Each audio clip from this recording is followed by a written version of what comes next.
Friends, જો અમે ready થઈ ગયા છીએ અને હવે લોકો અમે જાય છીએ દર્શન કરવા માટે. અને પ્રહાન કંઈક છુપાણો છે, મળતો નથી. જો આજે વહેલું ડિનર કરી લીધું હતું અને કંઈ ગયો દેખાતું જ નથી. પ્રહાન ક્યાં છુપાણો છે?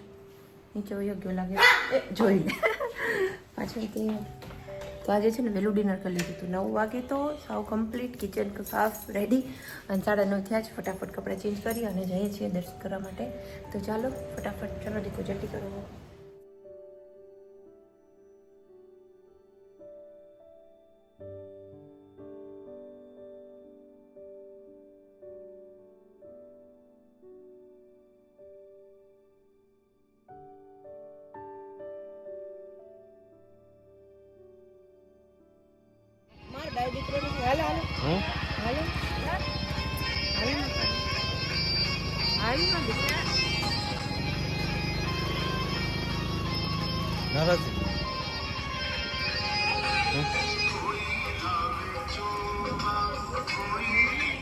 इधर देखो मेरा वीडियो करो हम दोनों का चालू है।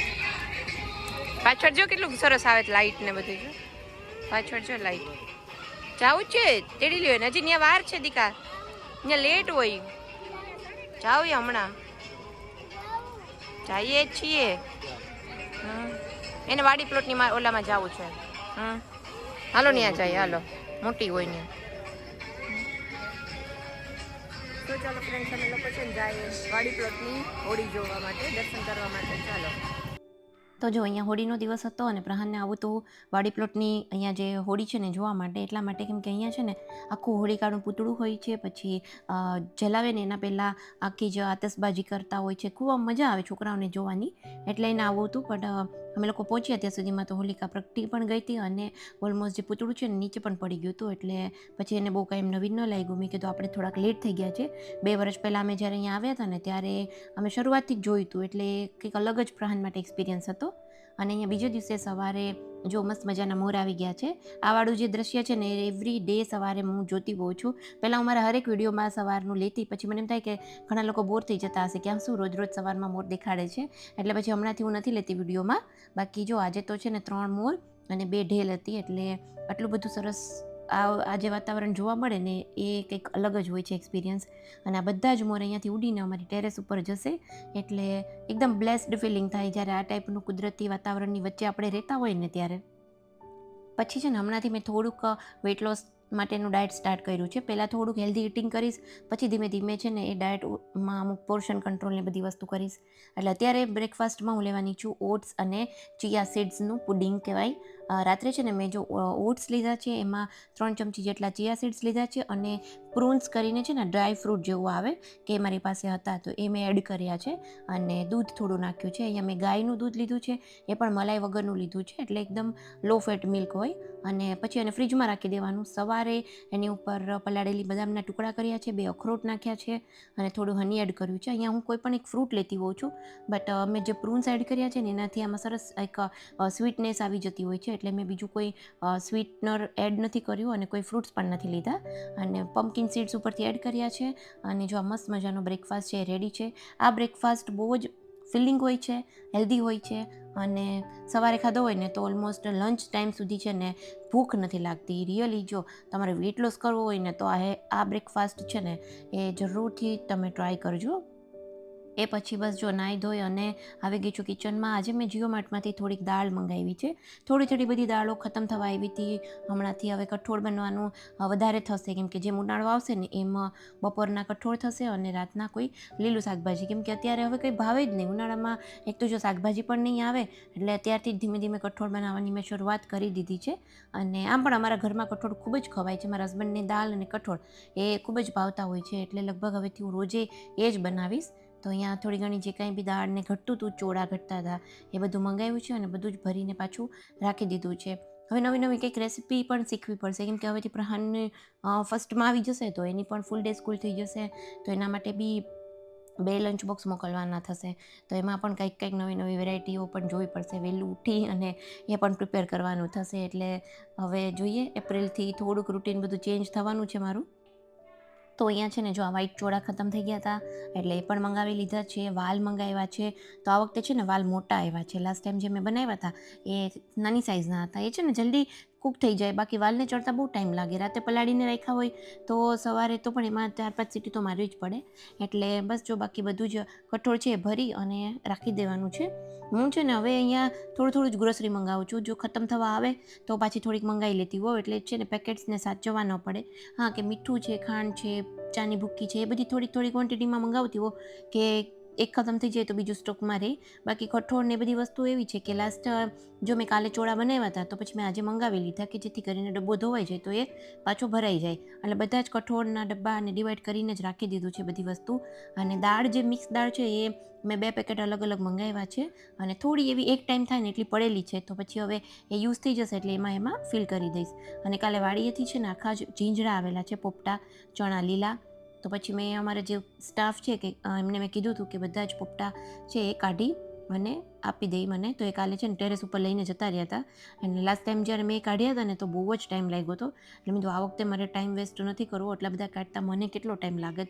એટલે પછી હવે જો બંને થાળીમાં છે ને થોડા કાઢી અને રાખી દીધા છે કે જેથી કરીને ખરાબ ન થઈ જાય.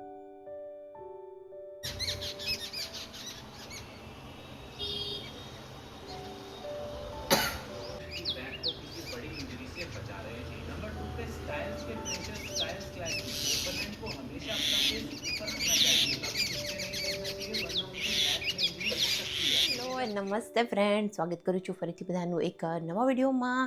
તો ચાલો આજે કાલે શું કહેવાય કે હોળી હતી અને વચ્ચે આજ વખતે ધોકો આવ્યો છે અને આવતીકાલે છે ધૂળેટી. તો કાલે રમવા જઈશું. અહીંયા અમારા પોરબંદરમાં બહુ જ સરસ ધૂળેટી રમાતી હોય છે. બધા લોકો છે ને રમીને ચોપાટીએ દરિયામાં નાહવા જતા હોય છે. અમે બી લાસ્ટ યર ગયા હતા, બટ આ વખતે બહુ કંઈ પ્લાન છે નહીં. મતલબ જાશું પ્રહાનને લઈને અને ખૂબ એન્જોય કરીશું. પ્રહાનને તો દરિયામાં એટલી નાહવાની મજા આવી હતી ને. લાસ્ટ ટાઈમ અમે લોકો બી ગયા હતા, હું પણ નાહી હતી એટલી જ 2 કલાક સુધી, કેમ કે ત્યારે તો ચોપાટી જ રહેતા ને, તો ત્યાંથી જ નાહી અને તરત જ ઘરે આવી ગયા હતા. એટલે આ વખતે જોઈએ શું પ્લાન કરીએ છીએ. બાકી ચાલો, જો આજે દિવસની શરૂઆત કરી છે અને અત્યારે આજથી છે ને મારે થોડુંક વેઇટ લોસ મેં સ્ટાર્ટ, આમ તો 2 દિવસથી થોડું એવું જ ખાઉં છું. એટલે આજે તો એક્સક્લુઝિવ થોડુંક એવું જ મેનુ બનાવ્યું છે. આજે મારા હસબન્ડને પણ એવો જ પ્લાન છે. એમને બી હવે એવું થાય છે કે લેટ જમીએ છીએ. કાલે કેવું થયું, વહેલા જમી લીધું હતું ને તો એમને મજા આવી. હવે એવરી ડે લેટ જમીએ જ ને તો પછી થોડુંક બોડીમાં સુસ્તી જેવું રહે, સ્ટ્રેન્થ ન રહે, કેમ કે એક્સરસાઇઝનો ને એવો ટાઈમ જ નથી મળતો. મેં તો વચ્ચે યોગા ને એવું બધું હું કરતી જ, રેગ્યુલર કરતી, બટ થોડુંક ટાઈમિંગ પ્રહાનનો મારો એવો થાય જ ને કે બપોર વચ્ચેના ટાઈમમાં યોગામાં મને મજા નથી આવતી અને બહુ વહેલું છે ને ઉઠાતું નથી. બટ ધીમે ધીમે કરવું છે. મારે રોપ જમ્પ ને એવું બધું સ્ટાર્ટ કરવાનું છે. સો ચાલો, આજે છે ને રાગીની રોટલી બનાવવાની છે, કારેલાનું શાક છે. તો ફટાફટ રાગીની રોટલીની છે ને એક રેસીપી આપી દઉં.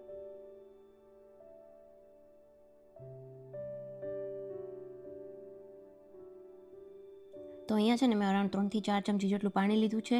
પાણી ગરમ થાય છે ને એની અંદર થોડુંક મીઠું એડ કર્યું છે અને 3 મોટી ચમચી જેટલું મેં અહીંયા રાગીનો લોટ એમાં નાખ્યો છે. આમાંથી છે ને 3 રોટલી બનશે કે જે મારા માટે ઇનફ છે. 2 રોટલી હું ખાઈશ અને 1 પ્રહાન માટે. પ્રહાન એમ કે કાળી રોટલી બનાવું ત્યારે મારા માટે બી બનાવજે, એને પણ ભાવે છે. એટલે જો આવી રીતના પ્રોપર એને મિક્સ કરી દેવાનો. પહેલાં એવું લાગશે કે આ લોટ છે ને ઢીલો થશે, બટ થોડી વાર રહેશે ને તો ઓટોમેટિક છે ને એ પ્રોપર સેટ થઈ જશે. એટલે અહીંયા જો બધું જ મિક્સ કરી અને એને બહુ ચલાવવાનું નથી, એને ઢાંકી અને 10 મિનિટ માટે રાખી દેવાનું છે. 10 થી 15 મિનિટ પછી એને થોડુંક તેલ કે ઘી નાખી અને પ્રોપર આપણે જેમ ઘઉંનો લોટ મસળીએ ને એવી રીતે એને મસળી લેવાનો છે.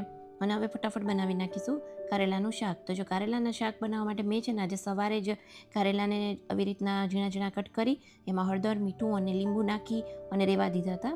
અને બસ 3-4 કલાક રહ્યા હતા, કેમ કે મારી પાસે ટાઈમ હતો. આજે સવારે લગભગ 8:30ની આજુબાજુ જ સુધારીને રાખી દીધા હતા. બાકી બસ અડધી-પોણી કલાક પણ જો રાખીએ ને તો બી ચાલે. પછી અહીંયા આજે લાંબી એવી રીતના કટ કરેલી 2 ડુંગળી લીધી છે, એ એડ કરી છે. એની સાથે જ લસણ એડ કર્યું છે અને પ્રોપર ડુંગળીને થોડીક પકાવશું અને ચડવા દઈશું. અને પછી આ કારેલાનું જે શાક છે ને એ કડકડિયું બહુ સરસ લાગે છે. એમાં કોઈ પ્રકારનું શુગર છે, ગોળ છે, લોટ છે એવું નથી નાખતી. થોડું કડવું લાગે, બટ એક થોડુંક ઓથેન્ટિક કારેલાનો જે પ્રોપર એક ટેસ્ટ હોય ને એ તો આવવો જરૂરી જ છે. એકદમ ગળ્યું શાક ખાવું હોય તો પછી કારેલાનું શાક ખાવાનો કોઈ મતલબ જ નથી, હું એવું માનું છું. એટલે પહેલાં હું પણ ખાતી, ક્યારેક મારા મમ્મી બનાવે ને એનું મને બહુ ભાવે. એ એકદમ છે ને સરસ કરે, જરાય કડવું ન લાગે અને આમ બેલેન્સ ટેસ્ટ લાગે. બટ જ્યારથી હું આ વાળું ખાઉં છું ને કડકડિયું, ત્યારથી મને આ ભાવવા માંડ્યું છે. મારા હસબન્ડને પણ ભાવે છે. પહેલાં કોઈ દિવસ કારેલા ન ખાતા, બટ જ્યારથી આ ટાઈપનું કરું છું ને તો એ ઘણું બધું ખાઈ જતા હોય છે. એટલે હવે અહીંયા જો થોડી વાર એને એમ જ ચડવા દીધું અને બસ એમાં ધાણા જીરું અને ઉપરથી ચટણી એડ કરવાની છે અને થોડી વાર હજી એને ધીમા ગેસે ચડવા દઈશું. અને બહુ જ ઇઝી છે, ફટાફટ બની જતું હોય છે. અને જો હું છે ને આ રીતની ઝીપલોક બેગ હોય ને એની અંદર બધા ગરમ મસાલા કે જે કોઈ ચાટ મસાલો, આમચૂર પાવડર એ રાખી અને એક નાની એવી ચિઠ્ઠી રાખતી હોઉં છું કે આમાં આમચૂર છે અને એની એક્સપાયરી ડેટ આ છે, કે જેથી કરીને આખા બોક્સ છે ને અને ડબ્બીઓ છે એ ફ્રીજમાં સાચવવી ના પડે. આમાં થોડુંક આમચૂર પાવડર એડ કર્યો છે. થોડી એવી ખટાશ હોય ને કારેલાના શાકમાં તો બહુ જ સરસ લાગે. ટ્રાય કરજો, એકદમ મસ્ત ટેસ્ટ આવતો હોય છે આનો. તો ખટ્ટું મીઠું એવું શાક છે. જો અહીંયા થોડુંક જ્યારે એવું લાગે મસાલો બળે છે તો થોડું એવું મેં પાણી છાંટ્યું છે અને ઢાંકી દીધું છે. હવે એ 5 મિનિટમાં શાક છે બનીને રેડી થઈ જશે. જો અહીંયા થોડુંક હું પછી છે ને પ્રહાન બોલાવ્યું ને તો જતી રહી હતી, એટલે થોડું એવું લાગે છે કે થોડું બળી ગયું. બાકી આ જ રીતનું હોય છે, જે કડકડિયું કોરું શાક હોય ને એ. બાકી ઉપરથી જો લીલા ધાણા એડ કર્યા છે અને આપણું ગરમા ગરમ જે શાક છે બિલકુલ બનીને રેડી થઈ ગયું છે. અને જો વળી પાછું વાડીમાંથી છે ને આવી ગયા છે કેટલા બધી વાલોર આવી છે લીલી. હવે આને બધી ફોલવાની છે. હવે ધીમે ધીમે એક બાજુ હમણાં રાખી દઈશ, જ્યારે ફ્રી હઈશ ત્યારે એને ફોલીને એના દાણા કાઢી અને પછી એનું શાક બનાવીશું. આ જે વાલોરના દાણા છે ને બહુ જ મોટા મોટા હોય છે. હું જ્યારે ફોલીશ ત્યારે બતાવીશ. એમાં જો એક રીંગણ એડ કરીને એનું શાક બનાવીએ ને તો બહુ જ સરસ ટેસ્ટ આવતો હોય છે એનો. અને અહીંયા હવે બનાવવાની છે રોટલી. તો જો આ વાળો આપણો લોટ છે મેં લઈ લીધો છે. એમાં થોડું એવું ઓઇલ એડ કરીશ, બહુ જ ઓછું, અડધી ચમચી જેટલું. અને લોટને છે ને પ્રોપર થોડો ધીમા હાથે, હળવા હાથે થોડો મસળી લેવાનો છે. આમ તો રાગીની રોટલી ઘણા લોકો બનાવતા જ હશે, હું પણ ઘણા સમયથી બનાવું છું અને હવે મને પ્રોપર આવડી ગઈ છે. રાગી છે, જવાર છે, પછી બાજરો છે, કે જેની આપણને પ્રોપર આપણે હાથેથી ન ઘડી શકીએ ને એને ગરમ પાણીમાં નાખીને આ રીતની જેમ મેં રાગીની રોટલી બનાવીને એવી જ રીતે ઓટ્સના લોટની રોટલી તો આ એ રીતના બનાવે ને ગરમ પાણીમાં લોટ નાખીને તો બહુ જ ઇઝીલી બની જતી હોય છે. અને આ બધી ગ્લુટન ફ્રી રોટલી છે. આ બધી રોટલીઓ હેલ્થ માટે બહુ જ સારી હોય છે. જેમાં આપણા ઘઉંના લોટમાં ફૂલ ઓફ ગ્લુટોન હોય છે, કે જે એકદમ પાછળથી જ્યારે એનું પેલું ડાયજેશન થાય ત્યારે એમાંથી શુગર રિલીઝ થતી હોય છે. એમાં રાગીની છે રોટલી, જુવાર છે, થોડીક હદે બાજરો છે, કે આ બધું શું છે કે એમાં ગ્લુટન નથી હોતું, કે જે હેલ્થ માટે બહુ સારું હોય છે. એટલે જેમાં ગ્લુટન ન હોય ને એને થોડીક વાળવામાં ને એમાં બહુ પ્રોબ્લેમ થાય, રોટલી ફાટતી જાય, એ ટાઈપનું થોડુંક એમાં પેલું એનું સ્ટ્રક્ચર હોય. એટલે અહીંયા જો આવી રીતે બનાવશો તો ઇઝીલી રાગીની રોટલી બનશે. અને એ કમેન્ટ આવી હતી કે રાગીની રોટલી ટેસ્ટમાં કેવી લાગતી હોય છે, તો ટેસ્ટમાં સારી લાગતી હોય છે. ઘી સાથે તમે ખાઓ ને તો ભાવતી હોય છે. એકદમ ઘઉંના લોટ જેટલી ઘઉંની રોટલી જે ખાય ને એટલી મીઠી નથી હોતી, બટ મને તો ભાવે છે. અને મને એવું લાગે છે કે ખાઈ શકાય એવી તો હોય જ છે, કેમ કે ઉત્તરાખંડમાં ઘરે ઘરે રાગી જ ખવાય છે, મંડવા જેને આને હિન્દીમાં કહેવાય. એટલે ટ્રાય કરજો, બહુ જ સરસ બને છે. જો એકદમ સોફ્ટ બનતી હોય છે, જેમ આપણે ઘઉંની રોટલી બને ને સોફ્ટ, એવી જ રીતે સોફ્ટ પણ બનતી હોય છે. સો ચલો ફ્રેન્ડ્સ, જો આજે લંચમાં શું બનાવ્યું છે ને ફટાફટ બતાવી દઉં, કેમ કે કાલના લોંગ વિડીયોમાં ભૂલી ગઈ હતી. આજે આમ તો હમણાં કારેલાનું શાકની રેસીપી તો મેં શેર કરી છે. કારેલાનું શાક છે પ્લસ રાગીની રોટલી બનાવી છે મારા માટે. તો આજથી થોડુંક વેટ લોસ માટે ડાયટ પણ સ્ટાર્ટ કર્યું છે મેં મારા હસબન્ડ બંનેને.